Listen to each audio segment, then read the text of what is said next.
Yo, what the hell is a flippant? Welcome back to the Flippant podcast. As you see, we have another setup going on here. Just trying things out. Hopefully, you let me know in the comments how you guys like all this stuff and, what I'm saying, with the noise deadening. But today we have a very special guest. Her name, well, I'll let her introduce herself, but she is an OnlyFans model. And the reason why I bring her on is because we have differences in ideas and how things work. And, you know what I'm saying? Like, I'm not into sex work. I'm into, IT. And she just so happens to be into sex work. So we can show everybody that, we might have a difference in opinion, but we don't really dislike each other at the end of the day. I hope not if you have me at your house.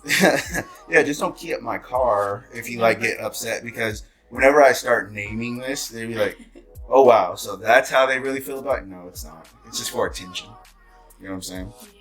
So what's your name? Avery Spencer. All right. Is that how you're going to plug yourself? Yeah, Avery Spencer 23 at OnlyFans.com. Oh, okay. So you got anything else that you want them to follow? I don't have a tip or like everybody else. Like shameless plug. Like, go ahead, put everything down there. Like, if you looking for somebody who's and if you trying to pay me to be, if you're trying to pay me as a sugar baby, go ahead, bang the line. You know what I'm saying? Throw that Cash App in there, and it's yo, if you guys really wanna talk to me, hit the Cash App. Something this is stuff that I see. Yeah. I don't know. I just feel weird. I don't know. It's still new to me, so I'm just one of those shy girls still. So. The thing is, do you like money? Yes. And the question is, some morals though too. Are you out there? It's funny you say that. No, oh no. Are there nude pictures of you already out there? Surprisingly, I've looked at Google search and stuff, and I've never found any of myself. But there's obviously some on OnlyFans. Okay. Do you have any on your Twitter account? I don't even have a Twitter. I don't have a Twitter. I have an Instagram and Snapchat. Okay. All right. Cool. So, if people can see you and use those photos, and they can keep you from getting a job or something like that. Mm-hmm. So the plug would be hey, look, I'm trying to find a way to not have to go to work. Yeah. Where I can just do this. And if I was able to make that happen for myself, believe me, I would. Yeah. But I have to actually be vocally interesting to even to get a following. I think you're interesting, but I definitely need to get out. Maybe I should start an OnlyFans. No, I'm messing around. I'm not because there's a stigma that comes with it, and Yeah. every time somebody says OnlyFans, it's they think that I'm just finger popping my butthole. I was no, I have an OnlyFans, so that way I'm on different platforms with the same videos I put on YouTube or something like that. So what got you into OnlyFans? I was a stripper for on and off for 5 years. Mm-hmm. And once working in a club is nice, but the managers, at least at the one that I worked at here, was kind of a jerk. He just, he picked on the girls that weren't a size 0 to 2. There were girls that were, almost half my size that he would, judge and not say fat, but he would make them feel like crap about their body. So I'm if I can do this, if people want, because I had a decent amount of customers that came in too, and I was if I can still entertain the guys that are interested in me, but not have to deal with the jerk boss that I had, I'm gonna do it. So that's kind of why I was just whatever, I'm gonna start an OnlyFans. Other than to be, bring in some kind of income, because it's hard finding a job out here. It is. And I get what you're saying from that point of view. It's hard to find a job. On my side of it, with my skills, it's really easy to find a job. And not only is it easy if I'm looking for it, but I would get headhunted. Yeah. For, what I'm saying? I'd be sitting here at home and I get a phone call, some number from wherever, and they're hey, let's offer you some money. What kind of money do you need to get you to jump ship? Mm-hmm. And so, I get it, the various paths out there, but, between you and me, your path is, this way, and my path happened to be this way. Yeah, and it's hard to find a job because, I'm in college right now. pursuing a bachelor's degree, which I won't have until like almost 2027, because I'm doing it all online.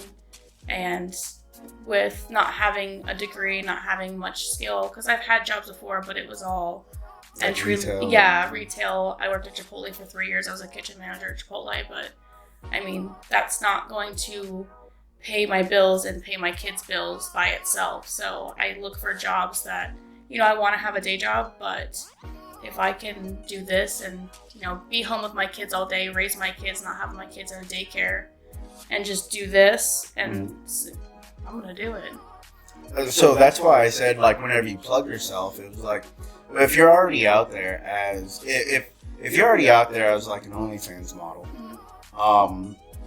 and like if an employer found out that, you did that and you could get the, you can get the boot at any moment, why not make it to where you're setting yourself up in a way where, everybody can reach you and you get more attention for yourself. And, just like any of these platforms, it's all about the newest person that comes in. Yeah.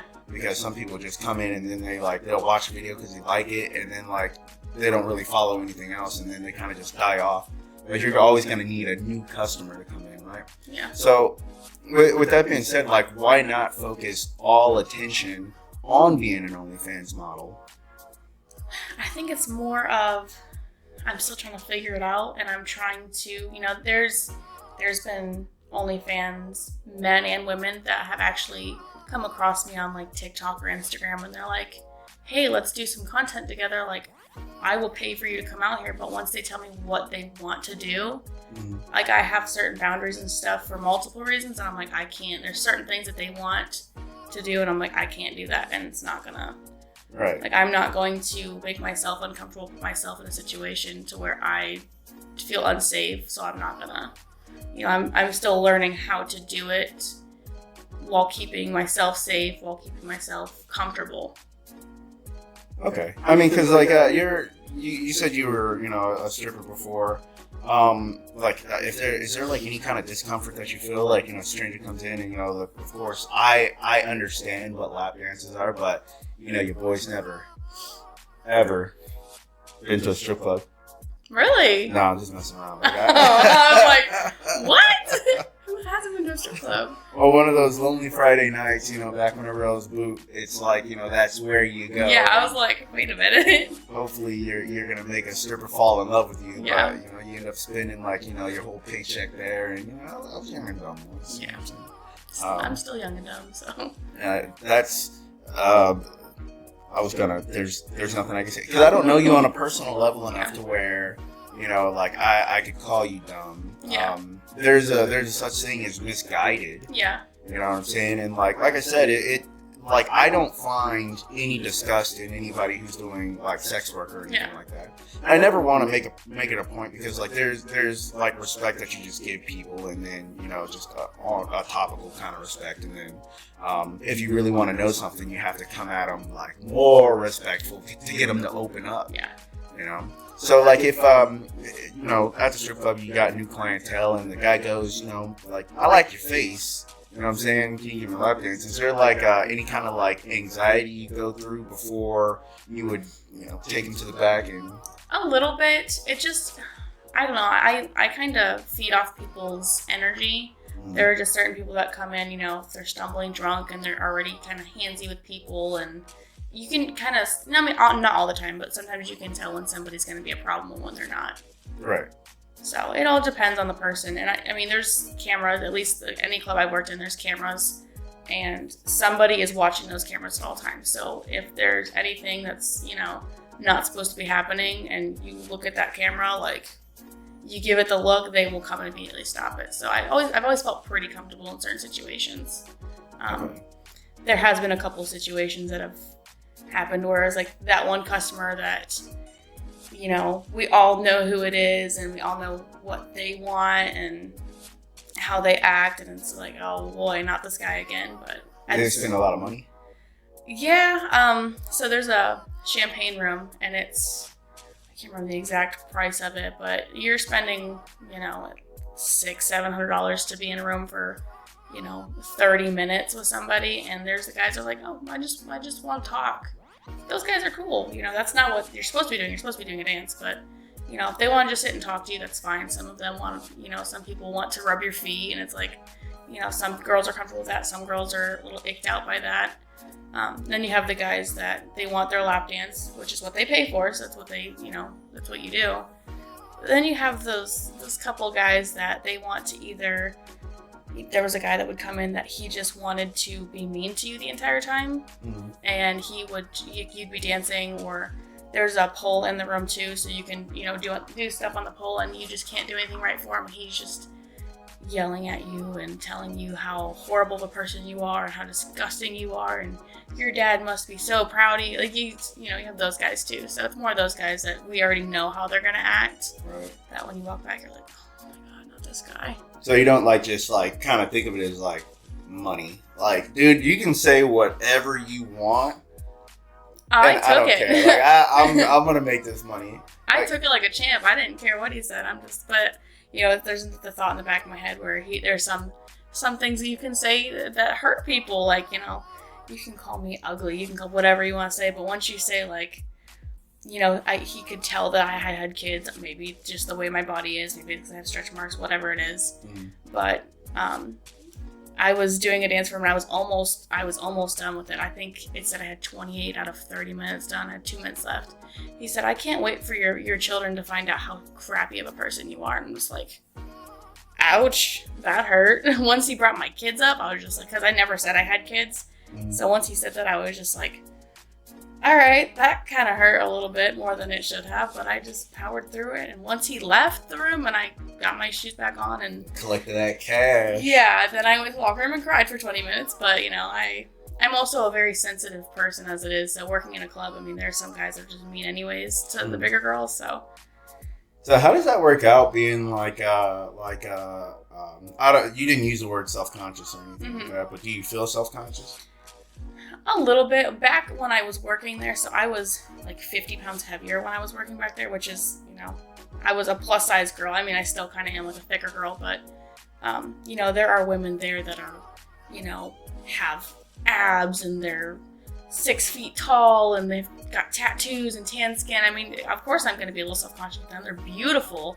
Any girl that has worked there, that has worked with me, I've always thought they were attractive, but, you know, I love women, so there was a little bit of like a self-conscious thing, and I was less likely to approach a big group of guys than those girls were. But I think you can get away with, especially to like in these days, you know, whenever you're at the strip club, you can get away with just being friendly, and it doesn't, like, everything else goes like it goes away whenever you got a friendly face coming over, you know, asking about you. It's a nurturing kind of feeling.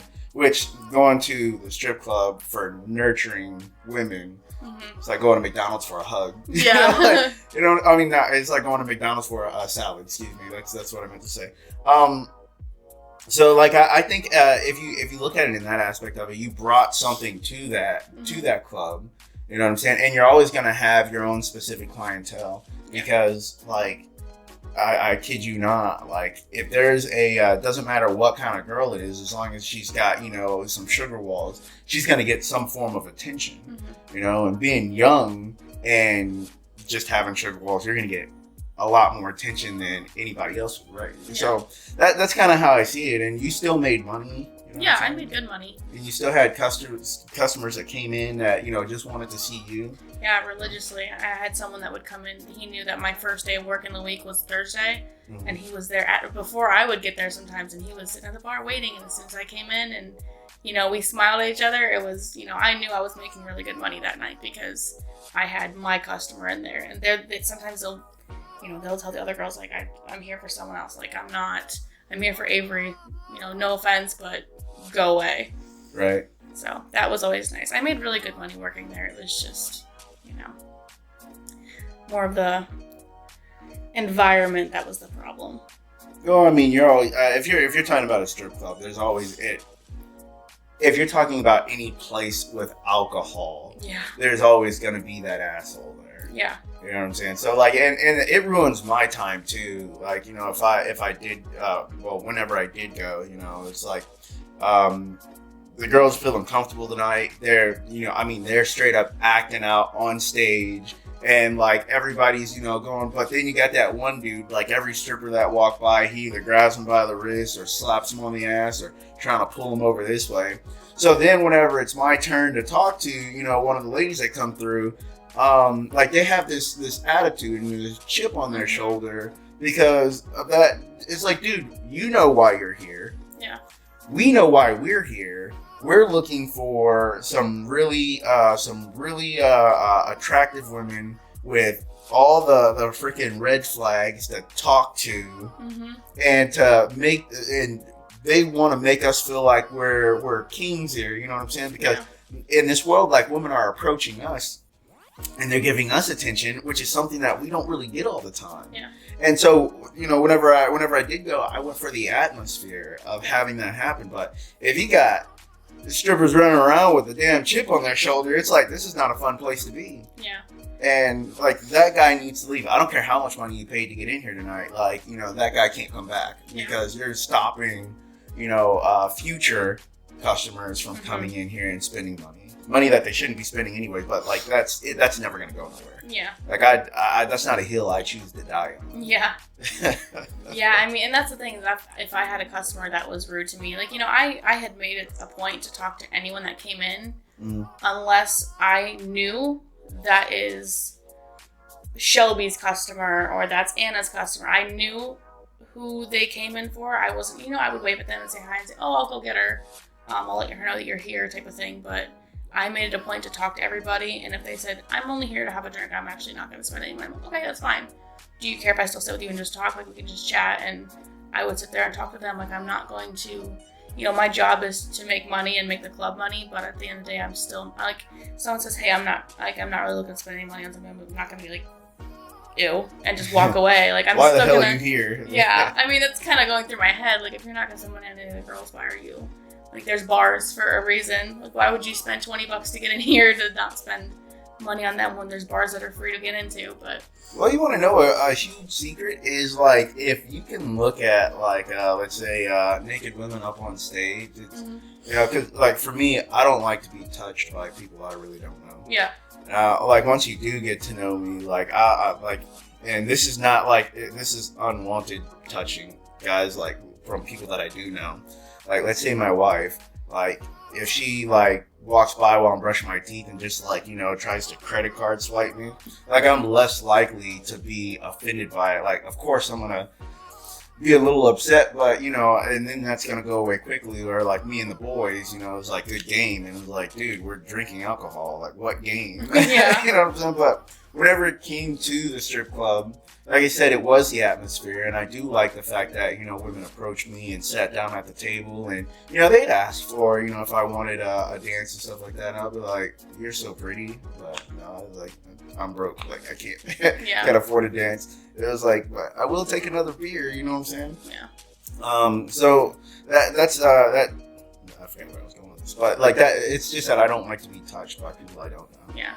And see, I'm kind of the same way, but you can't be. I'm sorry. Well, no. I don't like certain touch. Like, I don't want some random guy in the bar or, when I was dancing to come up and smack me on the ass or, like, grab my underwear or whatever. But in general, like, I'm a touchy person. Not, especially, like, I've never tried to touch you or anything, but if for the record, that was for my wife there. Like, you you can't be acquaintances and never had sex with each other. No, I just I like let's say I'm flirting with a guy at the bar, because I do go to, I don't drink at the bar very often. I'm usually DD in the sober one. I just like to go play pool and stuff. But if I'm flirting with a guy, if they put their hand on my back or they put their arm around me, or they like, that's okay. If I'm pursuing you at the same time, like, if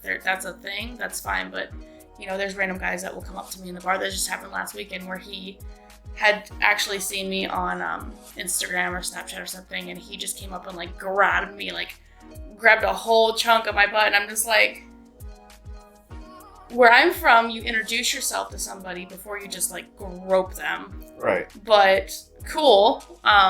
hi, I'm Avery, and he tried to introduce himself, but he was just really handsy. That's like the unwanted touch. But if I know you, like I hug my friends all the time. I'm constantly like hanging on my friends in the same way with me. It's just depends on the person for me. But I am just genuinely a touchy person. Right. Like I said, it's just I don't think anybody should be like there's not really an excuse to disrespect a physical boundary. Yeah. Especially if you don't know. And for me, it's like I don't care if you're a stripper or if you just came from one of those sex rooms where you had sex and then you walk out and like it's a like brothel. yeah, the person I had sex with was in there. You know what I'm saying? Like I allowed that portion of it, but like outside of this room, it's like. Yeah. Like, at least that topical level of respect. I'm not saying that you have to like, worship what I do. Just don't touch me, please. Yeah.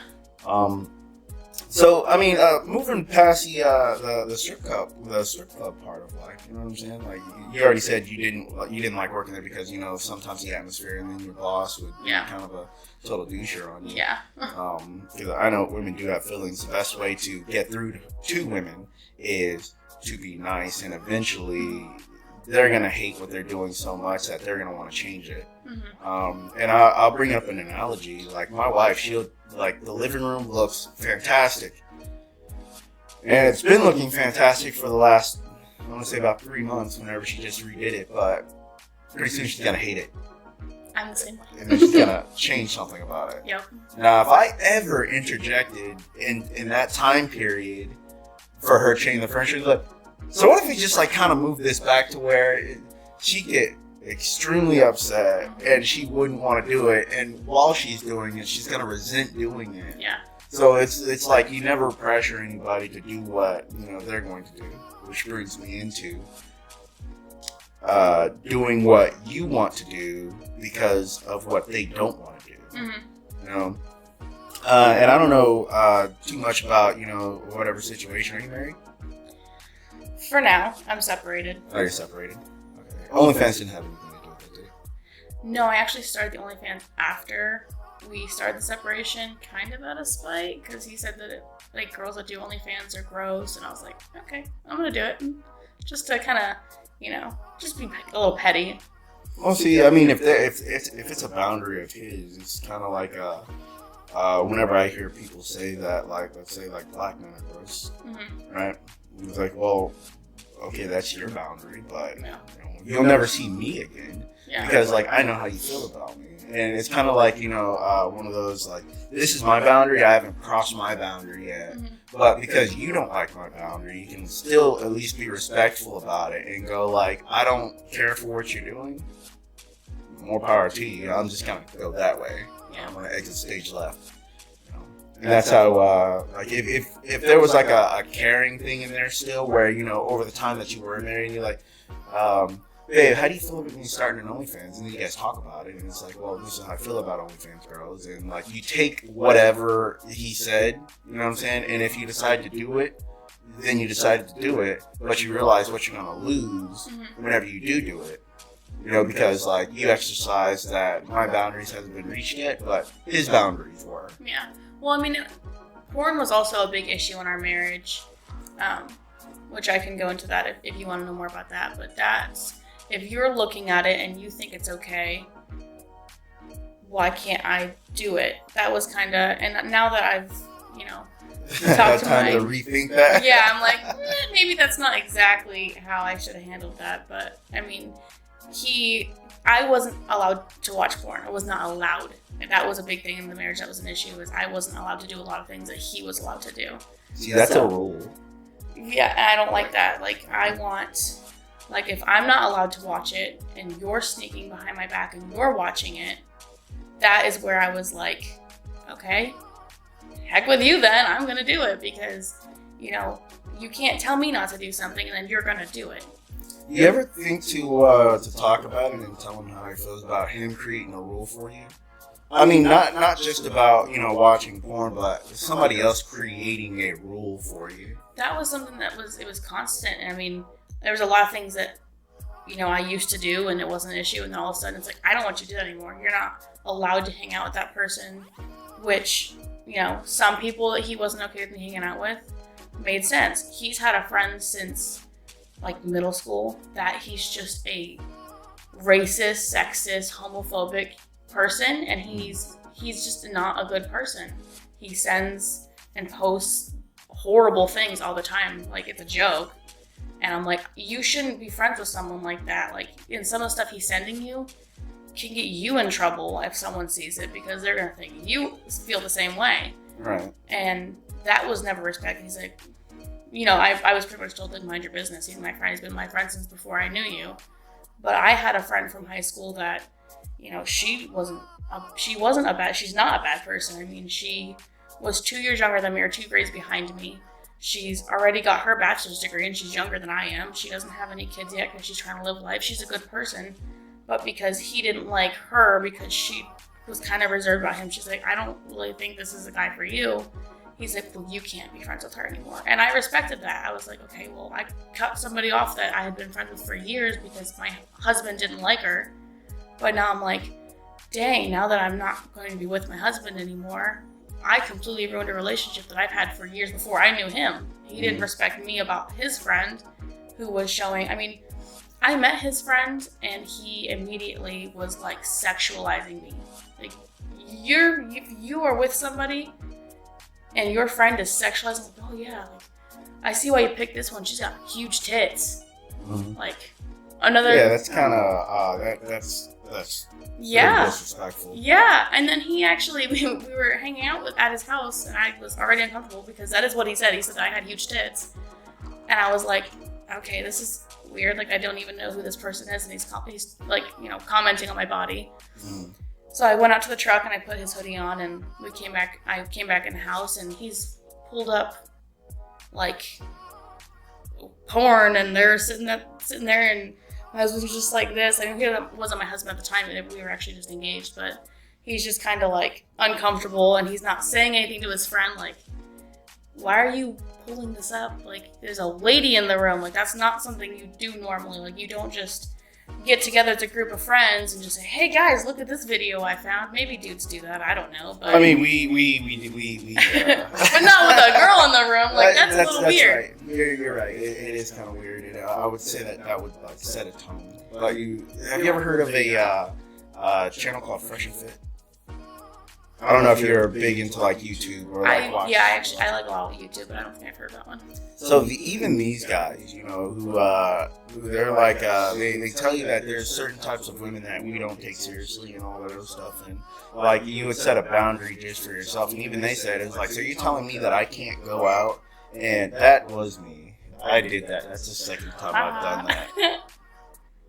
Oh my. I'm sorry, everybody. I'm not going to edit that out because then I'd have to go and find it. But what they said was, it's like, my boundary is I'm not going to marry somebody who doesn't, have the same values that I have, right? It was like, I will mess with, like let's say BBWs, right? It's not my preference for marriage. Yeah. But for, putting around and, having sex occasionally and all that other stuff, like, I do it. And there's some people who say that about black men, too. They use this for, they marry white, and then they're like, but I fetishize black men. You've seen those. That's just weird to me. But that's just how, it's boundaries for people. It's like, my boundaries is like, well, I won't marry that. But, like, the thing is that, they talk about how you can be whatever you want to be. I'm not here to stop you. To the girls that go, so you're telling me I can't go out with my friends and I can't be, it's like, it's not, I'm telling you that you can't go out and do these things. It's just that I'm not going to be here when you get back because, like, you can do whatever you want. If you find me to be important enough to where you can go, like, okay, I can kind of see why he doesn't like this person, and, this person, like, my significant other is my future, and this person, holds me back. But that's up to you to find out, and up to some point, I don't have to worry about when you're going to find out. It's the fact that I really don't like this, and I'm just going to exit stage left. Okay. Oh, man. Here we are. So, you said that, so for your OnlyFans, do you do it with somebody else? Is there another talent there with you, or? Sometimes not even really. Like, it's not somebody else that has an OnlyFans, but I do content with other people that are like, hey, if that means I get to be with you, like, record it. It's type of that situation. I do a lot of solo stuff, but there is one girl and one guy that I've worked with before to do actual, like, you know, full-on porn videos. How'd that collaboration work? The girl was more fun than the guy, honestly. The guy was kind of boring. He didn't really, you know, when people watch porn, they want the guy to, you know, be talking to her and be saying dirty things to her. At least, you know, that's most of the porn I've watched is. But he was kind of reserved and quiet, so it was like kind of. You ever see that video where it's a meme? It's like the dude like moans in the porn, and like there's Samuel L. Jackson's like, "I didn't ask you a goddamn thing." Yeah, I know what you're talking about. So for guys, we don't want to hear the guy. Yeah. You know what I'm saying? We like to focus on the woman, and we want to pretend that we're the ones doing it. Yeah. You know what I'm saying? And women, it could be different. It's just like you said. You know, the guy was boring, maybe to women, because I think women are more perverted than we are. Yeah, I think so. I tell you about spit in my mouth. I was like, excuse me? And that's where I draw the line. Excuse me? No. I had a guy actually that I had hooked up with that, you know, I wasn't even really that into it. It was just a horny moment. And I was like, yeah, whatever, I'll have sex with you. And he's like, open your mouth. I'm like, what? He's like, I'm going to spit. I'm like, no. Yeah, like, you're not spitting in my mouth. And I immediately I was like, get off of me, I'm done, I'm good. How do you know you don't like anything? Like, no, I'm joking around. That's not even the way to go with this. That's not even the way to go. Okay, so have you ever performed with your husband? No, he refused. Teacher ex-husband? Yeah, no, he would not do it. He wouldn't even, you know, when I had found out that he was watching an insane amount of porn, I was like, why don't you just record us? Like, that would be hot. Record you, you know, having sex with me. And he's like, that's weird. I'm like, how is that weird? Is it because it's us? Or like, what's the problem with that? He's like, it's just weird. Like, I don't want to watch myself having sex with somebody. I'm like, okay, well, that's a little. I mean, it could be. I would like to watch it. Like, cause I'd be okay with the idea. And I brought it up with, like, let's say my wife's like, you know, we could blur out everything else, you know what I'm saying? So, like, I think I'd be okay with the idea. The fact that, like, a lot of men would rather watch it and not really want to be a performer or get recorded for it is actually pretty common. Yeah. Because there was it was Dredd. I was watching an interview, Jumping with Adam 22, and Dredd was saying that, like, some guys get in and thinking that it's something other than what it is. It's like, you are a tool that we're going to use, but if your toolie isn't working, we can't use you. Yeah. You know what I'm saying? So that means you have to, whenever we need to shoot, you need to have it ready. So that way we can do the scene. Don't bust that nut yet. Like, it's not time for the pop shot. Like, you need to, like... So, like, whenever they actually figure out that, like, porn is work, they don't want to do it anymore. Because they just think, oh, I can have sex with this woman and not have to do anything else. Or, I could do it the way I want to do it and not have to worry about... it's like, like, you need to be at an angle, like, everybody wants to see, everything going on. It kind of ruins the mood, like, setting up a ring light and the camera, and you're like, no, you need to be, like, more this way, like, let's shimmy this way. Whereas the girl that I worked with, like, that was just, we set the ring light and the camera up, and we just went at it, and it just flew naturally, and it came out hot, but... Would you say that's your hottest video? Oh, like, yeah. I'm talking about, like, I still watch it. No, per the fans. Oh, yeah. There's some videos that I made that every I'm like, day. Why is this video so hot? And it's like, oh, because there's a girl that I'm talking about and like there's literally butt cheeks in the thumbnail that I made for it, and it's like, that's why this video is doing really well.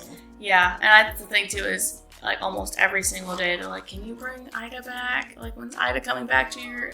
I'm like, don't worry, it's soon, it's coming, and that kind of keeps them there too. They're like, they're just waiting for that video again. That's just something like, that's something I watch more than, if I'm gonna go watch porn that's not my own, because like I said, I do watch that video with me and her. It's kind of too much at this point, but if I'm going on Pornhub to find a video to watch, I'm watching girl on girl more than guy girl. It's just something that...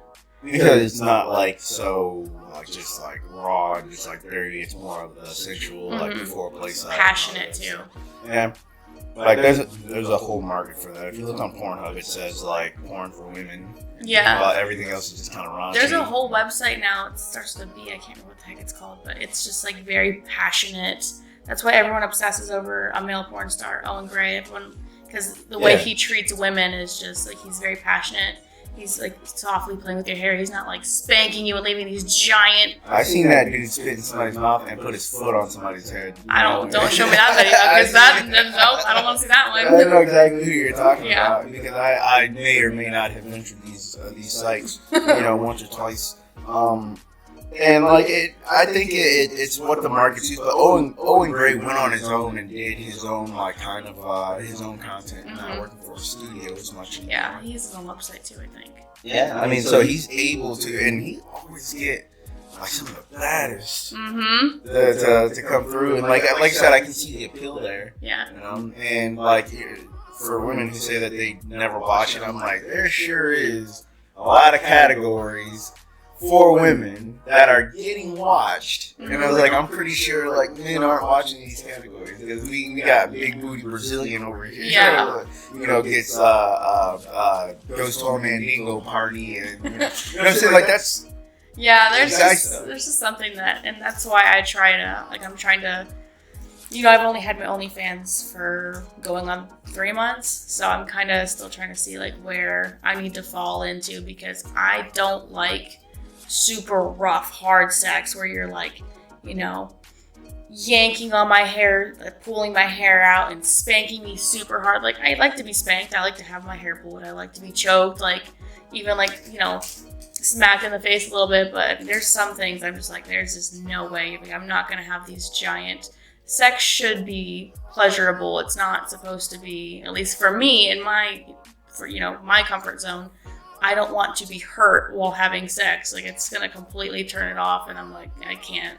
There's already a whole subcategory for, like, women who do that. Mm-hmm. And I would say, like, the whole boundaries thing is, they should be talked about, even though it's, like, unsexy to talk about. Yeah. Before it's like, hey, before you have sex, I got a list of things that I will not tolerate. Yeah, that's something it's good to talk about, though. You know what I'm saying? You can't do it. You just like, dude, like the magic floss, like it was like hot and heavy, like before we and like I said, like I think we need to find more of a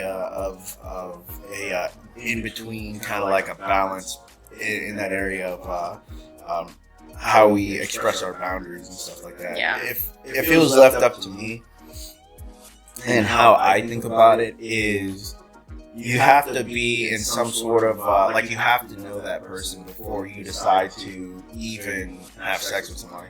I'm not really a big hookup person. Like, I don't like the whole one night stand, drunk from the bar type of situation. Like, I like to, I don't have to go on 100 dates with you first, but I want to, know it's kind of awkward if you just like go home and hook up with somebody, or you meet someone on Tinder and you're like, hey, let's go get a hotel room. Like, that's just kind of weird to me. And people do it. I have done it before, but it's not that weird then. Yeah. Well, no, I've gone home with a guy from the bar, the one that tried spitting in my mouth, and it was very awkward. It was just not an experience. Enjoyable. Yeah, it was not an enjoyable experience. Whereas you realize you didn't like that. Yeah. Whereas guys that I've gotten to know more, not necessarily on a friend basis, but I've got to know more them as a person. Got to see like kind of how their personality is, and guys that are just super aggressive and loud, kind of, that's not really what I go for. I usually go for the guys that are quiet and sweet and, kind of like a gentleman, I guess. So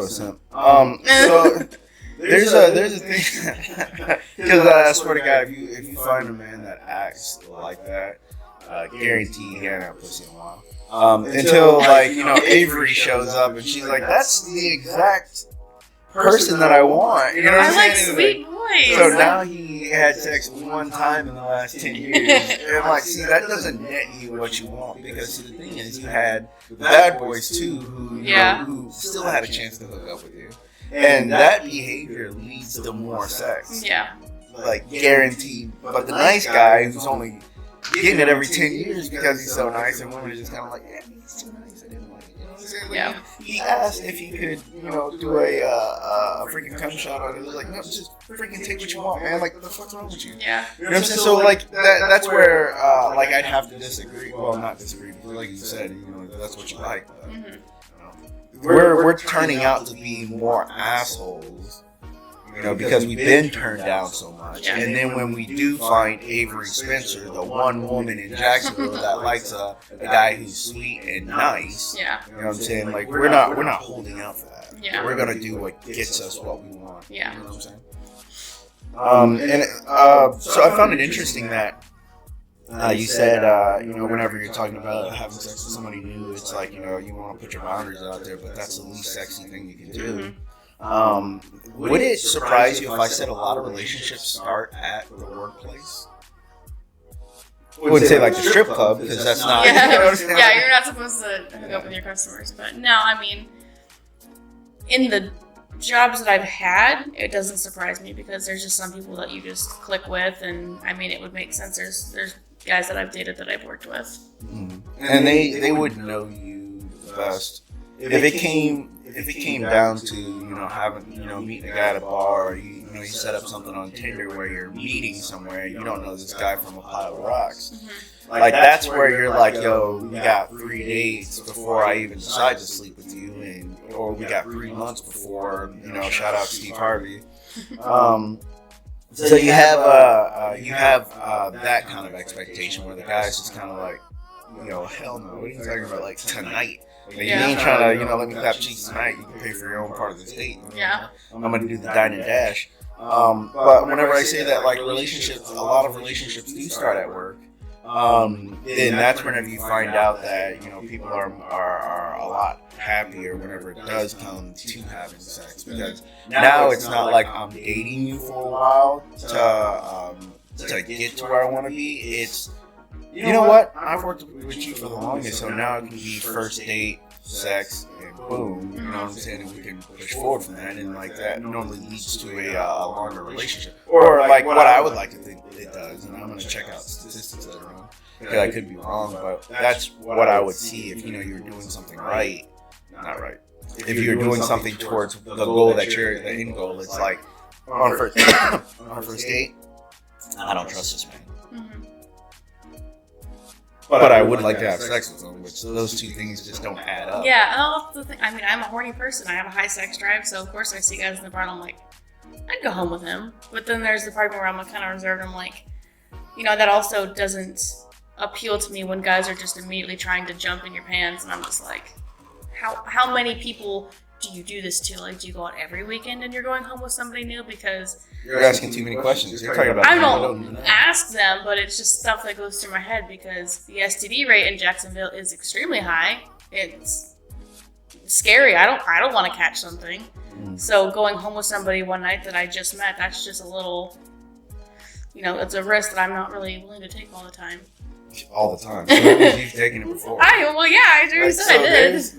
There's some men out there that you're willing to just contract herpes from. No. And then there's some of them who's like, I'd be real cautious with you because like if I pull up a picture of the man I got herpes from and he's like, a 10, like the homegirls would be like, yeah, I guess you contract herpes. I've been on that too.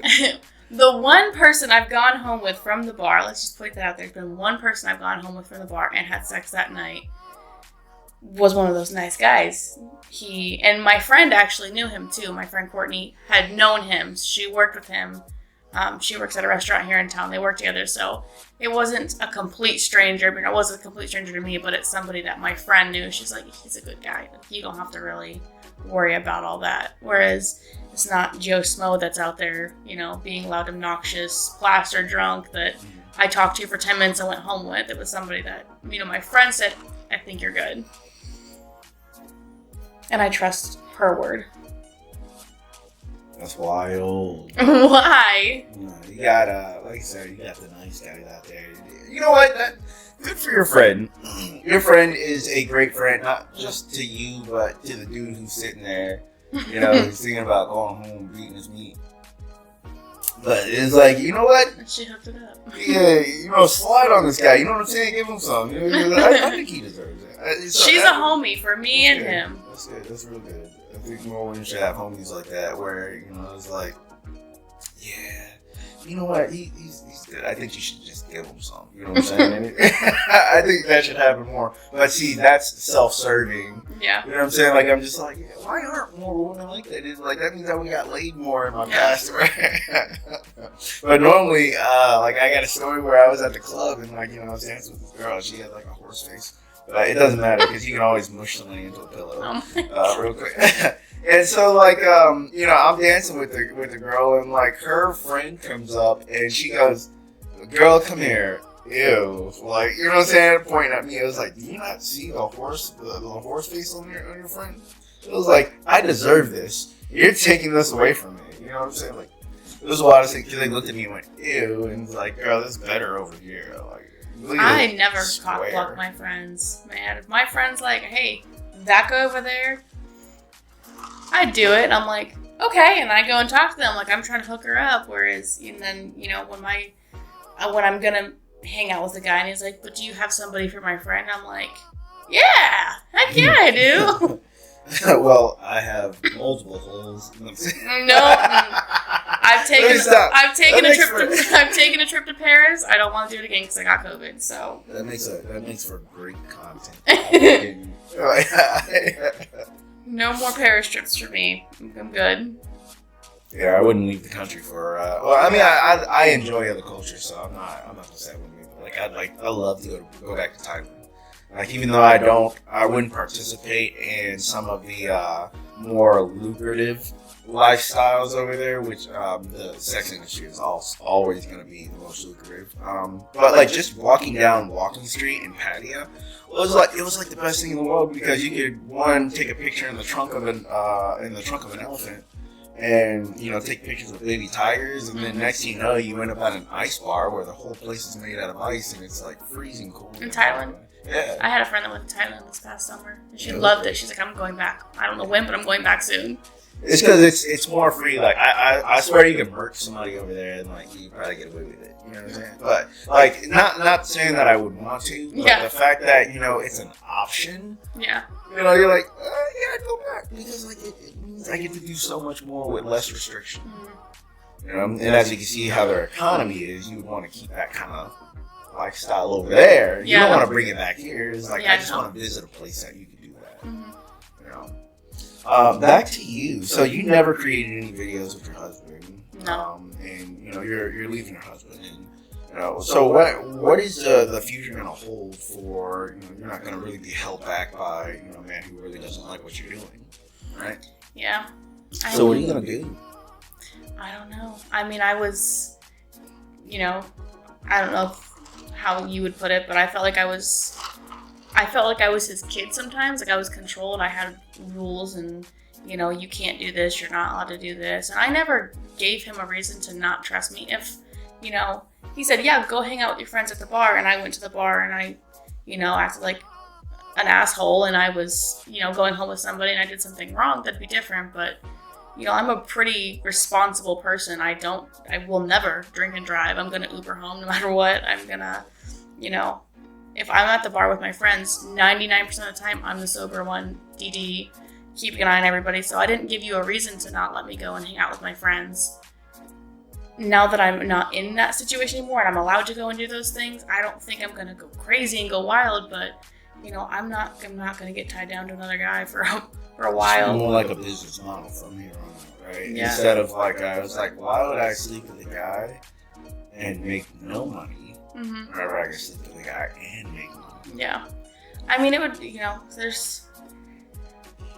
my kids are the most important thing right now. So even if, you know, I've got to work to make money to take care of my kids, but that's, you know, at the end of the day, that's what is important.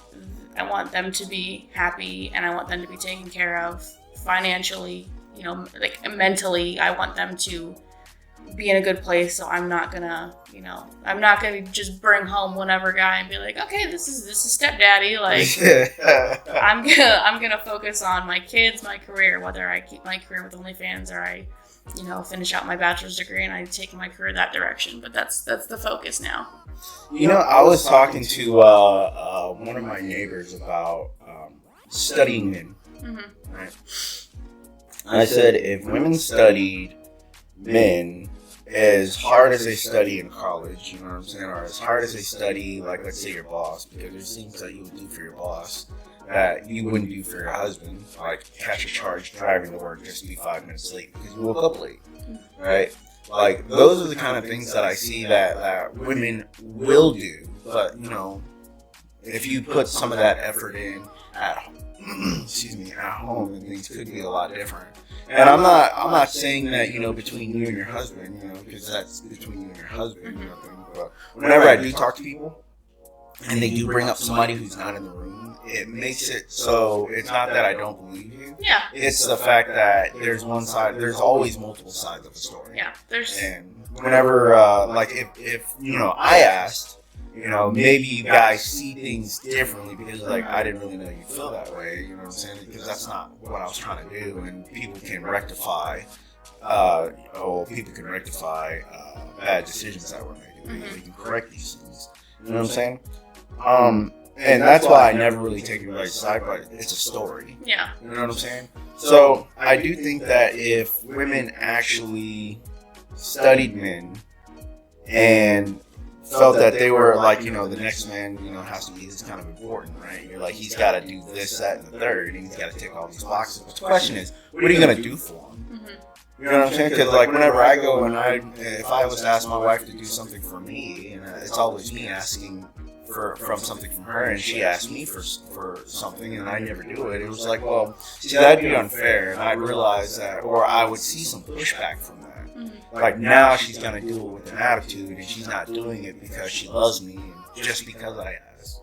You know what I'm saying? So I do think if women studied men as much as they're put in as much effort with men, as much as they're willing to do with children, with college and getting their degree, and with the boss, another man that they have at work, I think relationships can actually be a lot better. And for the things that you want, let's say you did want to start an OnlyFans, right? Which is a very taboo subject whenever it comes to, I guess, relationships. There's no shame in asking. But you got to understand that, if he's not making a rule whenever he says, I really wouldn't like that, there's a boundary for him where, if you do love him because you studied him and you find him to be extremely important in your life, then you're like, okay, I want to make him feel comfortable with this kind of boundary. On the flip side of that, if there's a boundary that he has to everything, the man's just willing to walk, I'm pretty sure he doesn't love you as much as he thought he does. Yeah. You know what I'm saying? I'm not saying that, saying no to OnlyFans means that that's one of those walking paper kind of boundaries. I wouldn't say that. I would just say that, if there's boundaries I don't like dogs. Never like dogs. Yeah, we can't get a dog. If we get a dog, we'll leave. I don't like kids. Never like kids. We can't. We're not, the lights in this room, I like that. They don't change. It's my boundary. You know what I'm saying? These lights don't change. I might have to walk like that. It's the guy's looking for every single excuse to not be there. You might as well just give the walking papers. You know what I'm saying? Before you go down so long where, it's like, well, this is the only man I know. It's like, well, that's tough. Because the only man you knew, turns out, he didn't want to be with you the whole time. He was just looking for things to get away from you. Yeah. And I think that would be an even worse feeling. Yeah. So if you do have something that you would like to do, you know what I'm saying? At least say it, no matter how taboo it is. Let's say, I think it'd be nice if we brought another girl in. You know what I'm saying? I got one in mind. You never know what your partner's going to think.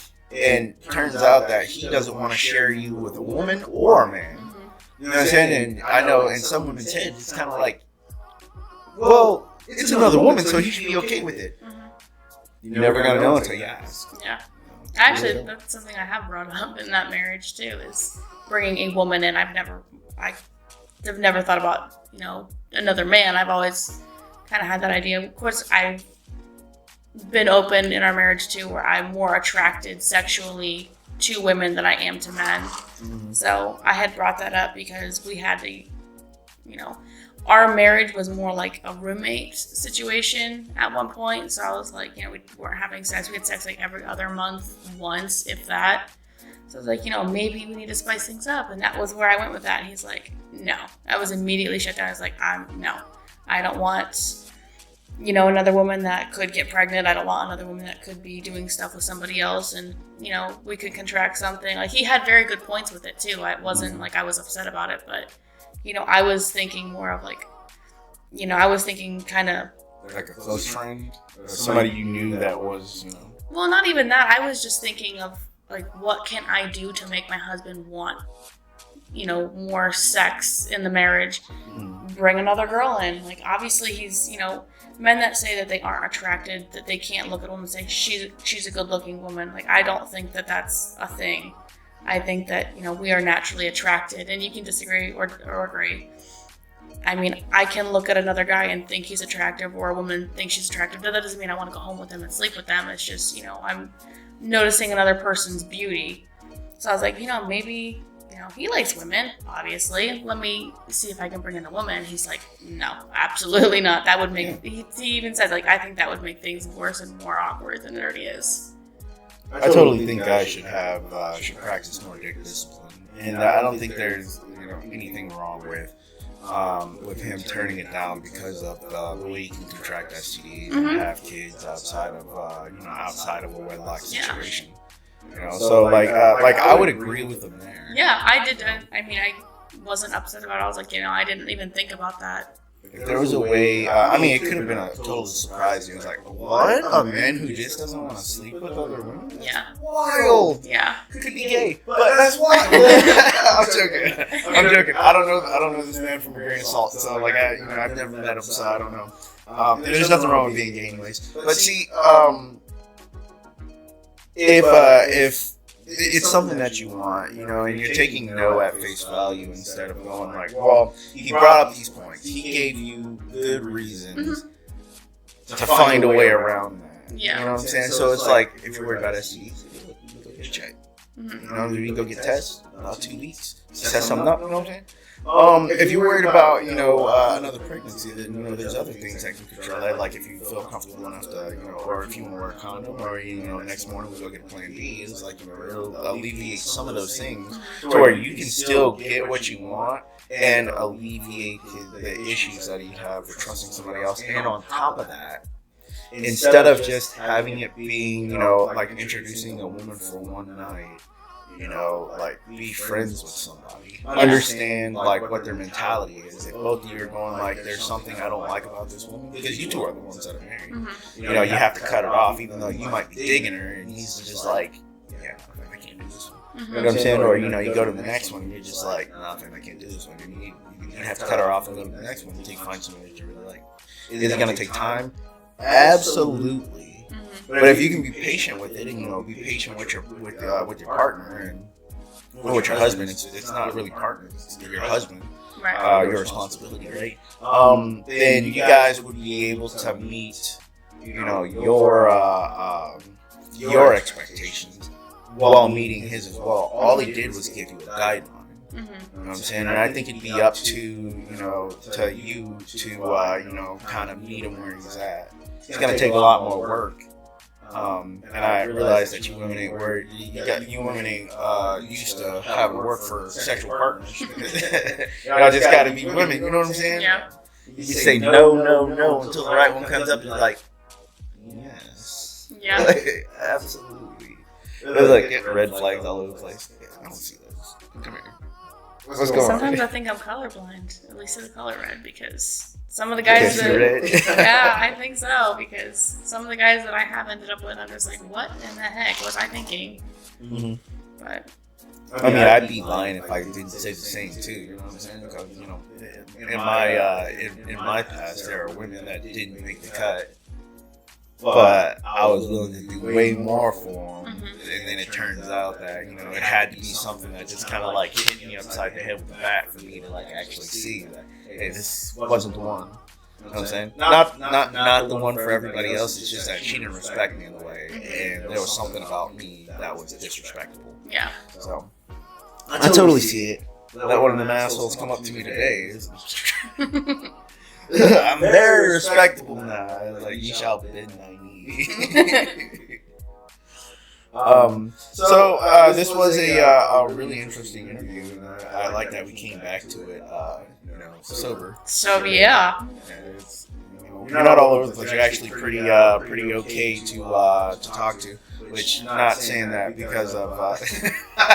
Come on, let's be honest. Pink Whitney is a no more. And I say that to say this. It's like, it's, as long as there's a certain level of respect, I'm pretty sure that pretty much anybody can have a conversation with anybody. Yeah. And like, I wouldn't appreciate anybody in my household, like, having OnlyFans, and that's a boundary for me. Mm-hmm. And that's reasons for walking papers for me. It's like, because without me, you're still gonna have it. Mm-hmm. But there's a level of respect that you'll just have for people. Yeah. Because, this is, and I've told even, my friend, it was like, you know what, my mind has changed. Like, I think I could date a stripper. Mm-hmm. I wouldn't take her seriously on the marriage level, but like, she could be kind of cool, you know what I'm saying? Like, bring her around the homies, like, play video games together, and like, if she decided to stop and like, let's say, she made her money and now she's planning on going into something else, like actually capable of doing so, then, some things might make me change my mind. Yeah. Until you find that level of somebody, then you probably never know. Yeah. And that's something I'm open to too. I mean, I don't have to do this. If I meet somebody and we start to click and he's like, hey, you check all my boxes, but my only reservation with you is that you are doing OnlyFans, whether, if I'm talking to somebody, if I'm in a situationship with somebody, I'm still going to be doing what I'm doing. But if I'm in a whole-on relationship with somebody, if they say, hey, you check my boxes, but the OnlyFans would have to go for me to consider marrying you, of course I would stop it. If that's someone that I could see myself with, and that, a year, 2, 3, 5 down the road, and they're, the perfect person for my kids or the perfect person for me, but they say, I want to marry you, but this has to be, this is where I draw the line. I would immediately delete. Bye.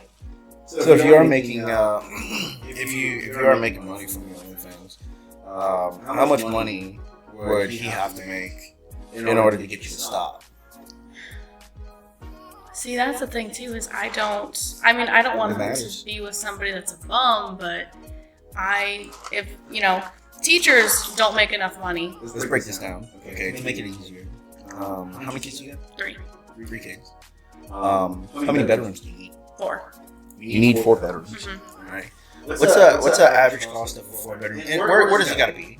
Like, where's this house got to be? Can it be in downtown Jacksonville, or do you need to be somewhere away from the hustle? Like, where this area is kind of nice. Like, I don't want to be, in downtown Jacksonville where you hear gunshots and police cars all the time. Like, I kind of want some quiet, like, little nice neighborhood. But you want to live out here? Yeah. You go ahead. Yeah, that's the thing too. Like, I pull in here and I'm like, dang, this is nice in here. Like, I already figured you had a nice area, but you know how much that 3-bedroom house costs down the road? Like $300,000. Yeah. Yeah. So you realize that's no easy feat. So that comes with cost. Yeah.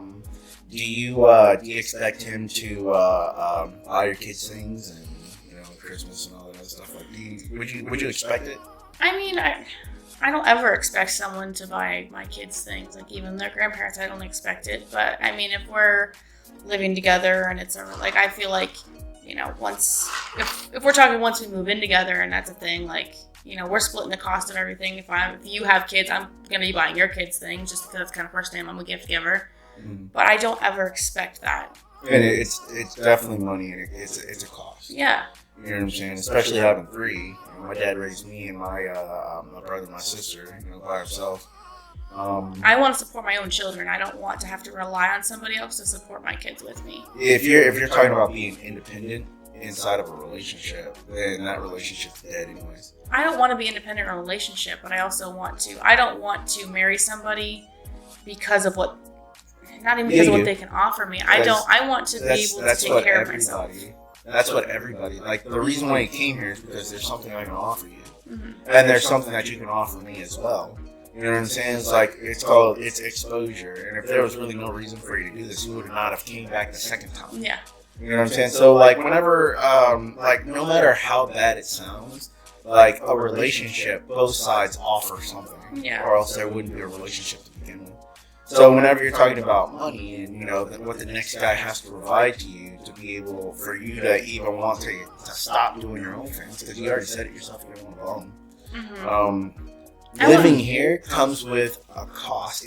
You have to make a certain amount to live here. Yeah. You know what I'm saying? Because the banks are going to look at your paycheck. And Yeah. They're going to look at your credit score. They're going to look at, you know, everything that you bought, that you have pending now. Mm-hmm. And they're going to make a decision. And then after they make their decision, you got to understand that at $300,000, your mortgage is going to be somewhere around $1,500. Yeah. Right? So that means 1,500 times 12, you get a nice little round number. It's under 24K because 20 times 12 is 24. So, like, you're talking about like 18 grand a year, probably a little bit more. 18 grand a year, that's strictly going to the mortgage payment. Mm-hmm. You know what I'm saying? That's That's taking into account for everything else too. yeah, that's like no escrow. Yeah. The average cost of, the average salary here in Jackson, North Carolina, I can edit that out. The average cost of, the average income here is $24,000. Yeah, that's not Right. enough. It's not a lot for the things that you're going to need, right? Mm-hmm. But there's some great guys out there that make $24,000. Yeah. Right, but they're not going to be able to provide what you need, and if they told you to stop your OnlyFans, you laugh in their face. It's like, you can't give me what I want, Mm-hmm. right? So you'd move up. Do you know what the top earners are making out here? I want to say under 200,000. It's 80K top earners, right? There's people who do make more, but we're talking about, like, you know, where it starts, and then you got your ones and twos who do make more. You know what I'm saying? And those people, they're not, they can really have whatever they want. They go down to the junior college and find a virgin. Mm-hmm. You know what I'm saying? And it's no easy feat. Yeah. But see, the higher you go, whenever you get into, like, if you're talking about top earners here, at the point that they're making $80,000, they're able to pick and choose, and they're giving, you know, younger women who don't have any kids, who don't have any other kind of, like, issues that they have going on in their life, and their mom and dad are in the picture, and they were great to her, and, you know, she's coming out of junior college, you know what I'm saying, with aspirations and goal, and she's ready for them, man. Like, that's who they're picking to buy a $300,000 house here in this area. You know what I'm saying? So it would be harder for you. So that means, and this is just, like, friendly advice that you didn't ask for, that means you'd have to, like, be an outlier. Mm-hmm. So yeah, you got single moms out here, but I'm the single mom to be with, and it's up to you to figure out how to do that. You know what I'm saying?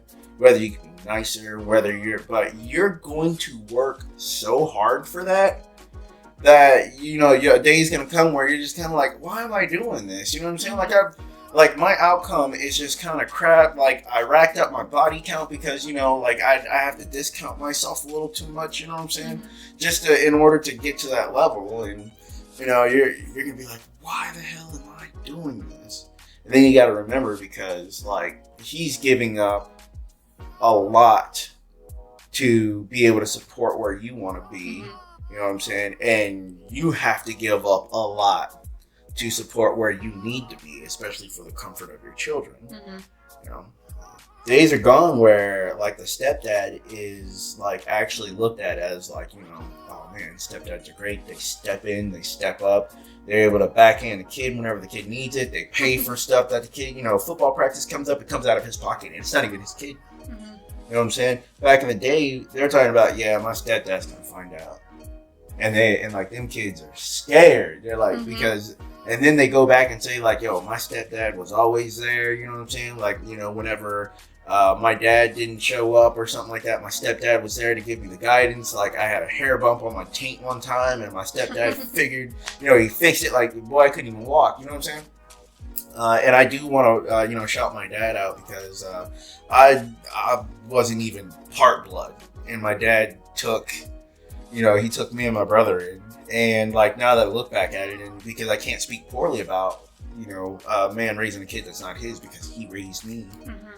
You know what I'm saying? So like now that that's gone, and that people actually care about stepfathers being in the picture and stuff like that, then like I said, as a woman who does need a $300,000 house or more than it, because like that's just a 3-bedroom house over there, right? Now you're looking for a 4-bedroom house, and that's going to cost more money. You're talking about 1,900 square feet at like $360,000. Yeah, that's about what I've been looking at too. So how do you get a man to want to spend that much money on you? To even, because you got to furnish it afterwards too. You got to put groceries in. You know what I'm saying? You got to do all that stuff, because it's not just a house at cost. It's providing a lifestyle for you. So you're not just buying a house; you're buying a lifestyle. Yeah. Right. Because I swear to God, if you go down to the trailer park that's right down over here, and I'm not shitting on anybody at the trailer park, you go down to the trailer park over there, the lifestyle doesn't match what I want for my daughter. Right. So I'm willing to, move us into a place where like it does match, right? So I think that's where your study needs to begin, is how do I attract a man, and not just attract him because it's easy, sex. Like that's like you get roll credit right there. You know what I'm saying? How do I get a man to want to provide what I want? You know what I'm saying? And doing that is like studying him and freaking giving him exactly what he wants. That you put it in his face. It's like he was like, "Yo, I thought we were done since last night. Don't matter. I brought you donuts today and coffee. What's good? I know your birthdays. What do you want to do for your birthday? Let's go do the thing." And then you're gonna be in that zone of like 2 years of engagement before. But you know what you got to do? You got to just shut the fuck up and keep on doing it. You know what I'm saying? Because it was like, this guy he's willing to put forth, what I like, what I require for my kids. He's willing to do so. So I just gotta sit in this role and wait until something good shakes out. Yeah. And that's a shitty role to be in. But guess what? When you were 18, you could have been a millionaire's wife. Yeah. And it's a shame a lot more women don't do that. But you can't tell a young woman anything. No, so and they don't do what they want to do. Things that I did at 18, 19, 20, I would not do at the age of, I'm only 25, that's not much older, but your brain's not matured until you're 25. So, it kind of makes sense. Like, there's things that I did back then, I'm like, wow, that was really stupid. Why would I do that? Right. And or my cringy. parents tried guiding me and say, hey, don't do that. That's really stupid. And whatever, you're old. Don't try to tell them what to do. You're not even cool anymore. I don't know why you're talking to me. Yeah, my parents, there's things that they told me to do and to not do, and my parents did not like my husband. They told me not to marry him. But you knew better, though. You knew better than they did. Of course I did. You knew way better than they Yeah, listen to your parents. Yeah, is that the message that you listen to your parents. Listen to your parents? That's a message I can get behind. Yeah. My dad was the one that told me, he goes, these kind of women don't come around very often. I was like, that's wild, because this is the first one I've ever met. You know what I'm saying? Like, this is the first one. He goes, whenever you find something good, in order to keep her, you kind of have to do what she wants you to do. And my dad was giving me the medicine that I needed at the time, because he could have said, well, son, you're kind of ugly, so like the thing is like this one wants to stick around. You know what I'm saying? And she's good to you. Freaking why would you marry? He told me to buy her another pair of shoes that were just like the ones she was wearing before. Because ones that she brought were like extremely played out. Like it looked like she did 10 rounds. The shoes did 10 rounds with Mike Tyson, and then she put them on her feet. You know what I'm saying? So I listened to my dad, and I bought her another pair. You know what I'm saying? I did. They were Vans. Don't look at me like that. So my dad was the one that told me that. And he was the one that told me, he also comes from a era where, you get married young, and then you battle out life together. Yeah. Sometimes you battle each other, yeah. But then whenever life starts, hitting you back again, you start focusing back on, okay, so we need to put our shit to the side real quick and go after this. So I did listen to my parents, and luckily I did. Yeah, Like, I did not. That was a big one.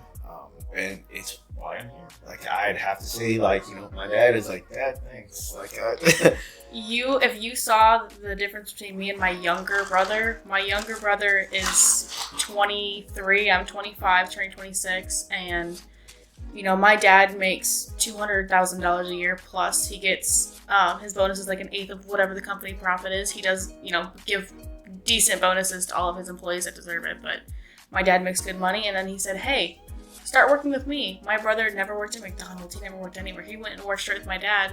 My brother's making $20 an hour under this company. You don't need a college degree to work there. It's they work in like a metal foundry. They make metal, anything, any kind of metal desks, you know, car parts.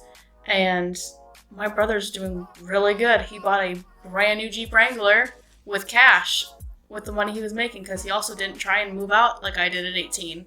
So, you know, he was living rent-free with my parents. They've got a nice house, nice pool, property. Me and him are night and day. I'm in college debt. I have a vehicle debt. I have kids, and, you know, I'm not making $20 an hour. That's for sure. You ever thought about going Navy? I was gonna go Navy. And then I met my husband. He's like, no, I'll do it. It's cool. So he joined and I didn't. Well, I mean, you still have an opportunity. And the thing is don't let that go to waste. Because, like, not only do you have a chance to, like, learn a skill, and I would say for free, but there is something you're giving up. You know what I'm saying? It's not just, you know, learning a skill for free, but they pay you to do so. Yeah. You know, and all you gotta do is, like, everything that they teach you, just freaking learn it. You know what I'm saying? Go into the military, get some discipline in your body for one, meet so many great people along the way, and then come out of there with your head held high and, like, a skill that you have in life, and then finish your degree with the GI Bill that they give you. See, I can't join the military now. Yeah, Well, I could, but... there's always a but. Yeah, well, they're strict about the medications you've been on. We'll just put it that way, like antidepressants and stuff. You have to be off of them for like 2 years. Well, see, the thing is, you have time. Yeah. Right? I'm only 25. I can join up until, like, what, 35, I think. And I would say don't wait too long. Yeah. You know, like, get the help that you need, you know, to get off these meds, because I'm not your doctor. Yeah. Like, get the help you need, and not only just, like get it, but in your search and finding it, like, pretend like somebody lit a fire under your ass to get to doing it. You know what I'm saying? Don't let life pass you by to the point where, like, it's like a shoulda, coulda, woulda thing, but I was just too lazy to... My dad said he always wanted to fly, right? And I didn't even think about going to, like, flight school until, like, I get my degree this year in December. In order to be an officer, you have to have a degree. Yeah. So I was like, holy shit. Like, not only am I about to get my degree, but I can go do something my dad wanted to do all his life. Plays Ace Combat, you know, and like all those other, like, dogfighting games with, you know, piloting and stuff like that, you know, helicopters, all that. And he works, you know, he works on an army base, and that's all he sees. So, like, I think about him every time, you know, a plane or a jet goes over, and he's just like, it could have been me. But, like, the thing is like, I never say it could have been me, because I'm always in the right position and always at the right stage in life to where it's like, that's going to be me. You know what I'm saying? Like, not only is that going to be me, but tomorrow, whenever that recruiting office opens up, I'm going. So it's not me standing in my way, but if that recruiter says, oh man, you just, like, missed the cutoff, you know what I'm saying? It's him telling me that, you know, I'm too late. Not me going like, I don't know if I can do it. You know what I'm saying? And I think I would be a great candidate. I just walk in there. They're like, so, what do you want? It was like, I want to be a pilot. Like, you need a degree. I already got it. It was like, well, you need to, I already did it. It was like, shh, right this way, Mr. Brewer. You know what I'm saying? Like, yo, come sit over, like, and then they'd be just, like, fighting over me. Not putting them through OCS. You know what I'm saying? Like that's who I want to be, or that's who I have been. I want people to fight over the fact that, you know, it's like, I can be their candidate, and I'm, like, I look so good that they want to be the one to do it. You know what I'm saying? Looks good on them. Right? Always seen it that way. And it's led me to where I'm at now. Yeah. Not only can you, but I will. Mm-hmm. Just because other people dream of doing it. Right. And now I can just do it and walk away from it. Why would you do that? Well, why wouldn't you? You know what I'm saying? Why didn't you do it? Mm-hmm. You know what I'm saying? Don't look at me and be like, oh, you could have like became a general in the army. It was like, so did you join the army? Like, no. Well, where the hell is your general? Like, where's your stars? Mm-hmm. What's good, homie? Like, how come you didn't do it? You know what I'm saying? Like, what am I supposed to do? Come back and save the hood? That ain't me. Yeah. I got the experience. I'm like, cool. And then I walk away and I do something else with it. That's pretty much it. Yeah. So if you want to get to that level, you have to like actually start doing the work. You got to start asking questions. If you want to, do some Navy stuff, maybe there's new information out there. Yeah. But how often are you visiting these Navy recruiters? Right. You know what I'm saying? How often are you doing these things? If it's not every month, then are you really putting forth your best effort? Right. You know what I'm saying? If it's not like that, then there's really nothing. Like whenever you turn, what is it, like at least for the Army, 41 is a cutoff. You know what I'm saying? Like when you turn 42, and it's like, man, life could have looked like this, but I was too lazy to even pick up the phone and call somebody and say like, hey, what can you do for me? Right. Because I really want to do something. All right.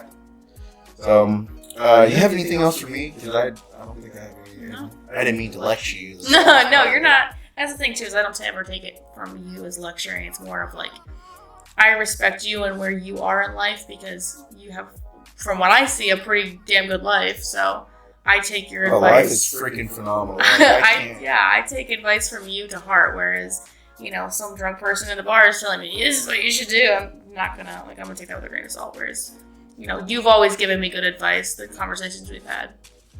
Okay, I can appreciate that. You guys hear that? Oh, man. I should be the next up-and-coming Kevin Samuels. All right, so that was today's show. It's a Flippant podcast. Go ahead and type in Avery Spencer 23 into your search browser. Remember, do not do it at work because this woman does do OnlyFans, which is a form of sex work, and I'm pretty sure it's not safe for work. Yep. So be careful where you do it. We will link her in the comment section below. And if you don't have anything for me, I don't have anything for you. I'll see you in the next one.